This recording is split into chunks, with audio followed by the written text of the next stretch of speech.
Pride and Prejudice by Jane Austen. Chapter 23. Elizabeth was sitting with her mother and sisters, reflecting on what she had heard, and doubting whether she was authorized to mention it, when Sir William Lucas himself appeared, sent by his daughter, to announce her engagement to the family. With many compliments to them, and much self-gratulation on the prospect of a connection between the houses, he unfolded the matter to an audience not merely wondering, but incredulous, for Mrs. Bennet, with more perseverance than politeness, protested he must be entirely mistaken, and Lydia, always unguarded and often uncivil, boisterously exclaimed, "Good Lord, Sir William, how can you tell such a story? Do not you know that Mr. Collins wants to marry Lizzie?" Nothing less than the complaisance of a courtier could have borne without anger such treatment, but Sir William's good breeding carried him through it all, and though he begged leave to be positive as to the truth of his information, he listened to all their impertinence with the most forbearing courtesy. Elizabeth, feeling it incumbent on her to relieve him from so unpleasant a situation, now put herself forward to confirm his account, by mentioning her prior knowledge of it from Charlotte herself, and endeavoured to put a stop to the exclamations of her mother and sisters by the earnestness of her congratulations to Sir William, in which she was readily joined by Jane, and by making a variety of remarks on the happiness that might be expected from the match, the excellent character of Mr. Collins, and the convenient distance of Hunsford from London. Mrs. Bennet was in fact too much overpowered to say a great deal while Sir William remained, but no sooner had he left than her feelings found a rapid vent. In the first place, she persisted in disbelieving the whole of the matter. Secondly, she was very sure that Mr. Collins had been taken in. Thirdly, she trusted that they would never be happy together. And fourthly, that the match might be broken off. Two inferences, however, were plainly deduced from the whole. One, that Elizabeth was the real cause of the mischief, and the other, that she herself had been barbarously misused by them all, and on these two points she principally dwelt during the rest of the day. Nothing could console and nothing could appease her, nor did that day wear out her resentment. A week elapsed before she could see Elizabeth without scolding her. A month passed away before she could speak to Sir William or Lady Lucas without being rude, and many months were gone before she could at all forgive their daughter. Mr. Bennet's emotions were much more tranquil on the occasion, and such as he did experience he pronounced to be of a most agreeable sort, for it gratified him, he said, to discover that Charlotte Lucas, whom he had been used to think tolerably sensible, was as foolish as his wife, and more foolish than his daughter. Jane confessed herself a little surprised at the match, but she said less of her astonishment than of her earnest desire for their happiness, nor could Elizabeth persuade her to consider it as improbable. Kitty and Lydia were far from envying Miss Lucas, for Mr. Collins was only a clergyman, and it affected them in no other way than as a piece of news to spread at Meryton. Lady Lucas could not be insensible of triumph on being able to retort on Mrs. Bennet the comfort of having a daughter well married, and she called at Longbourn rather oftener than usual to say how happy she was, though Mrs. Bennet's sour looks and ill-natured remarks might have been enough to drive happiness away. Between Elizabeth and Charlotte there was a restraint which kept them mutually silent on the subject, and Elizabeth felt persuaded that no real confidence could ever subsist between them again. Her disappointment in Charlotte made her turn with fonder regard to her sister, of whose rectitude and delicacy she was sure her opinion could never be shaken, and for whose happiness she grew daily more anxious, as Bingley had now been gone a week, and nothing more was heard of his return. Jane had sent Caroline an early answer to her letter, and was counting the days till she might reasonably hope to hear again. The promised letter of thanks from Mr. Collins arrived on Tuesday, addressed to their father, and written with all the solemnity of gratitude which a 12-months' abode in the family might have prompted. After discharging his conscience on that head, he proceeded to inform them, with many rapturous expressions, of his happiness in having obtained the affection of their amiable neighbour, Miss Lucas, and then explained that it was merely with the view of enjoying her society that he had been so ready to close with their kind wish of seeing him again at Longbourn, whither he hoped to be able to return on Monday fortnight, for Lady Catherine, he added, so heartily approved his marriage that she wished it to take place as soon as possible, which he trusted would be an unanswerable argument with his amiable Charlotte, to name an early day for making him the happiest of men. Mr. Collins's return into Hertfordshire was no longer a matter of pleasure to Mrs. Bennet. On the contrary, she was as much disposed to complain of it as her husband. It was very strange that he should come to Longbourn instead of to Lucas Lodge. It was also very inconvenient and exceedingly troublesome. She hated having visitors in the house while her health was so indifferent, and lovers were of all people the most disagreeable.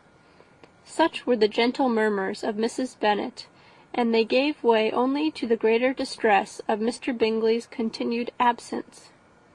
Neither Jane nor Elizabeth were comfortable on this subject. Day after day passed away without bringing any other tidings of him than the report which shortly prevailed in Meryton of his coming no more to Netherfield the whole winter, a report which highly incensed Mrs. Bennet, and which she never failed to contradict as a most scandalous falsehood.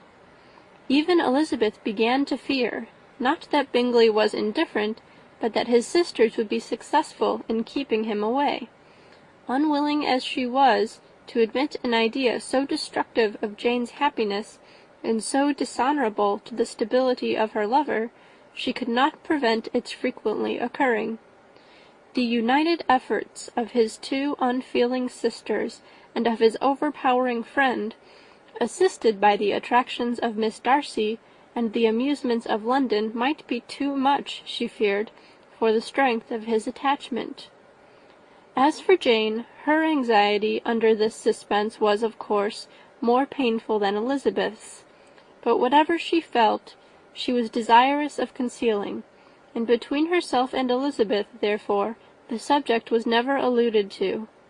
But as no such delicacy restrained her mother, an hour seldom passed in which she did not talk of Bingley, express her impatience for his arrival, or even require Jane to confess that if he did not come back, she would think herself very ill-used. It needed all Jane's steady mildness to bear these attacks with tolerable tranquillity. Mr. Collins returned most punctually on Monday fortnight, but his reception at Longbourn was not quite so gracious as it had been on his first introduction. He was too happy, however, to need much attention, and luckily for the others, the business of love-making relieved them from a great deal of his company. The chief of every day was spent by him at Lucas Lodge, and he sometimes returned to Longbourn only in time to make an apology for his absence before the family went to bed. Mrs. Bennet was really in a most pitiable state. The very mention of anything concerning the match threw her into an agony of ill humour, and wherever she went, she was sure of hearing it talked of. The sight of Miss Lucas was odious to her. As her successor in that house, she regarded her with jealous abhorrence. Whenever Charlotte came to see them, she concluded her to be anticipating the hour of possession, and whenever she spoke in a low voice to Mr. Collins, was convinced that they were talking of the Longbourn estate, and resolving to turn herself and her daughters out of the house as soon as Mr. Bennet were dead. She complained bitterly of all this to her husband. "Indeed, Mr. Bennet," said she, "it is very hard to think that Charlotte Lucas should ever be mistress of this house, that I should be forced to make way for her, and live to see her take her place in it. My dear, do not give way to such gloomy thoughts. Let us hope for better things. Let us flatter ourselves that I may be the survivor." This was not very consoling to Mrs. Bennet, and therefore, instead of making any answer, she went on as before. "I cannot bear to think that they should have all this estate. If it was not for the entail, I should not mind it." "What should you not mind?" "I should not mind anything at all." "Let us be thankful that you are preserved from a state of such insensibility." "I never can be thankful, Mr. Bennet, for anything about the entail. How anyone could have the conscience to entail away an estate from one's own daughters I cannot understand. And all for the sake of Mr. Collins, too. Why should he have it more than anybody else?" "I leave it to yourself to determine," said Mr. Bennet. Chapter 23. Chapter 24. Miss Bingley's letter arrived, and put an end to doubt. The very first sentence conveyed the assurance of their being all settled in London for the winter, and concluded with her brother's regret at not having had time to pay his respects to his friends in Hertfordshire before he left the country. Hope was over, entirely over, and when Jane could attend to the rest of the letter, she found little, except the professed affection of the writer, that could give her any comfort. Miss Darcy's praise occupied the chief of it. Her many attractions were again dwelt on, and Caroline boasted joyfully of their increasing intimacy, and ventured to predict the accomplishment of the wishes which had been unfolded in her former letter. She wrote also with great pleasure of her brother's being an inmate of Mr. Darcy's house, and mentioned with raptures some plans of the latter with regard to new furniture. Elizabeth, to whom Jane very soon communicated the chief of all this, heard it in silent indignation. Her heart was divided between concern for her sister and resentment against all others. To Caroline's assertion of her brother's being partial to Miss Darcy she paid no credit. That he was really fond of Jane she doubted no more than she had ever done, and much as she had always been disposed to like him, she could not think without anger, hardly without contempt, on that easiness of temper, that want of proper resolution, which now made him the slave of his designing friends, and led him to sacrifice of his own happiness to the caprice of their inclination. Had his own happiness, however, been the only sacrifice, he might have been allowed to sport with it in whatever manner he thought best. But her sister's was involved in it, as she thought he must be sensible himself. It was a subject, in short, on which reflection would be long indulged, and must be unavailing. She could think of nothing else, and yet whether Bingley's regard had really died away, or were suppressed by his friend's interference, whether he had been aware of Jane's attachment, or whether it had escaped his observation, whatever were the case, though her opinion of him must be materially affected by the difference, her sister's situation remained the same, her peace equally wounded. A day or two passed before Jane had courage to speak of her feelings to Elizabeth, but at last, on Mrs. Bennet's leaving them together, after a longer irritation than usual about Netherfield and its master, she could not help saying, "Oh, that my dear mother had more command over herself! She can have no idea of the pain she gives me by her continual reflections on him. But I will not repine. It cannot last long. He will be forgot, and we shall all be as we were before." Elizabeth looked at her sister with incredulous solicitude, but said nothing. "You doubt me!" cried Jane, slightly colouring. "Indeed, you have no reason. He may live in my memory as the most amiable man of my acquaintance, but that is all. I have nothing either to hope or fear, and nothing to reproach him with. Thank God, I have not that pain. A little time, therefore. I shall certainly try to get the better." With a stronger voice, she soon added, "I have this comfort immediately, that it has not been more than an error of fancy on my side, and that it has done no harm to anyone but myself." "My dear Jane," exclaimed Elizabeth, "you are too good. Your sweetness and disinterestedness are really angelic. I do not know what to say to you. I feel as if I had never done you justice, or loved you as you deserve." Miss Bennet eagerly disclaimed all extraordinary merit, and threw back the praise on her sister's warm affection. "Nay," said Elizabeth, "this is not fair. You wish to think all the world respectable, and are hurt if I speak ill of anybody. I only want to think you perfect, and you set yourself against it. Do not be afraid of my running into any excess, of my encroaching on your privilege of universal goodwill. You need not. There are few people whom I really love, and still fewer of whom I think well.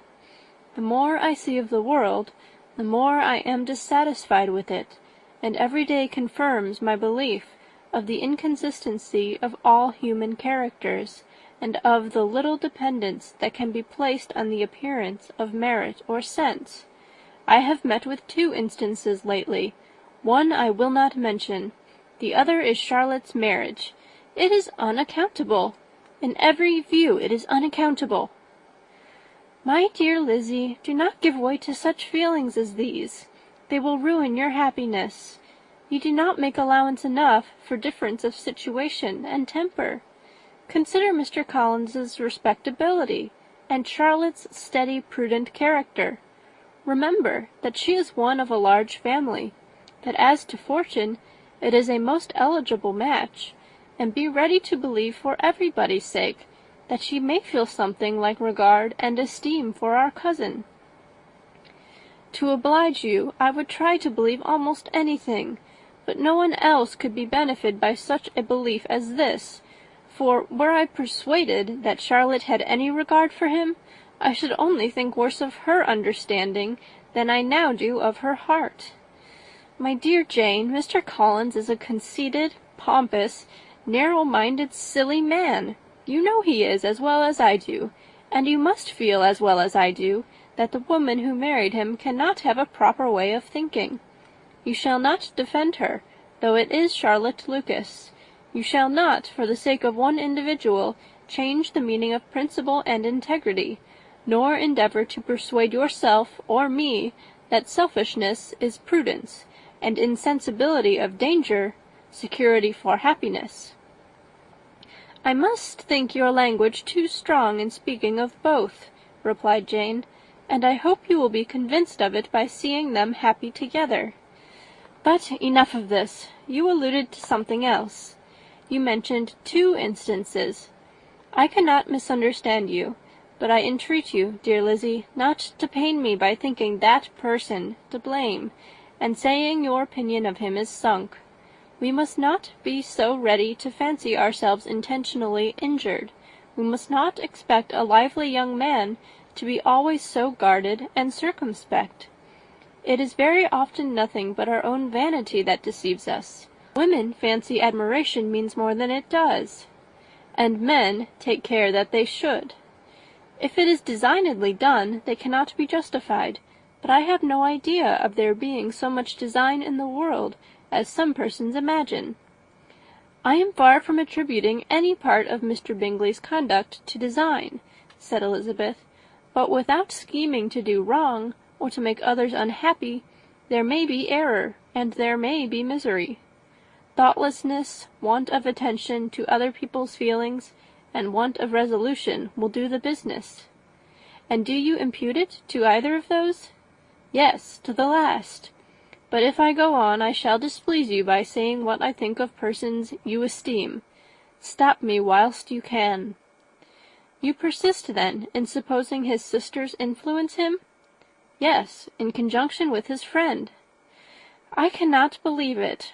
Why should they try to influence him? They can only wish his happiness, and if he is attached to me, no other woman can secure it." Your first position is false. They may wish many things besides his happiness. They may wish his increase of wealth and consequence. They may wish him to marry a girl who has all the importance of money, great connections, and pride." "Beyond a doubt, they do wish him to choose Miss Darcy," replied Jane. "But this may be from better feelings than you are supposing. They have known her much longer than they have known me. No wonder if they love her better. But whatever may be their own wishes, it is very unlikely they should have opposed their brother's. What sister would think herself at liberty to do it, unless there were something very objectionable? If they believed him attached to me, they would not try to part us. If he were so, they could not succeed. By supposing such an affection, you make everybody acting unnaturally and wrong, and me most unhappy. Do not distress me by the idea. I am not ashamed of having been mistaken, or at least it is light. It is nothing in comparison of what I should feel in thinking ill of him or his sisters. Let me take it in the best light, in the light in which it may be understood." Elizabeth could not oppose such a wish, and from this time Mr. Bingley's name was scarcely ever mentioned between them. Mrs. Bennet still continued to wonder and repine at his returning no more, and though a day seldom passed in which Elizabeth did not account for it clearly, there was little chance of her ever considering it with less perplexity. Her daughter endeavoured to convince her of what she did not believe herself, that his attentions to Jane had been merely the effect of a common and transient liking, which ceased when he saw her no more. But though the probability of the statement was admitted at the time, she had the same story to repeat every day. Mrs. Bennet's best comfort was that Mr. Bingley must be down again in the summer. Mr. Bennet treated the matter differently. "So, Lizzie," said he one day, "your sister is crossed in love, I find. I congratulate her. Next to being married, a girl likes to be crossed a little in love now and then. It is something to think of, and it gives her a sort of distinction among her companions. When is your turn to come? You will hardly bear to be long outdone by Jane. Now is your time. Here are officers enough in Meryton to disappoint all the young ladies in the country. Let Wickham be your man. He is a pleasant fellow, and would jilt you creditably." "Thank you, sir, but a less agreeable man would satisfy me. We must not all expect Jane's good fortune." "True," said Mr. Bennet, "but it is a comfort to think that whatever of that kind may befall you, you have an affectionate mother who will make the most of it." Mr. Wickham's society was of material service in dispelling the gloom which the late perverse occurrences had thrown on many of the Longbourn family. They saw him often, and to his other recommendations was now added that of general unreserve. The whole of what Elizabeth had already heard, his claims on Mr. Darcy, and all that he had suffered from him, was now openly acknowledged and publicly canvassed, and everybody was pleased to know how much they had always disliked Mr. Darcy before they had known anything of the matter. Miss Bennet was the only creature who could suppose there might be any extenuating circumstances in the case, unknown to the society of Hertfordshire. Her mild and steady candour always pleaded for allowances, and urged the possibility of mistakes, but by everybody else Mr. Darcy was condemned as the worst of men. End of chapter 24.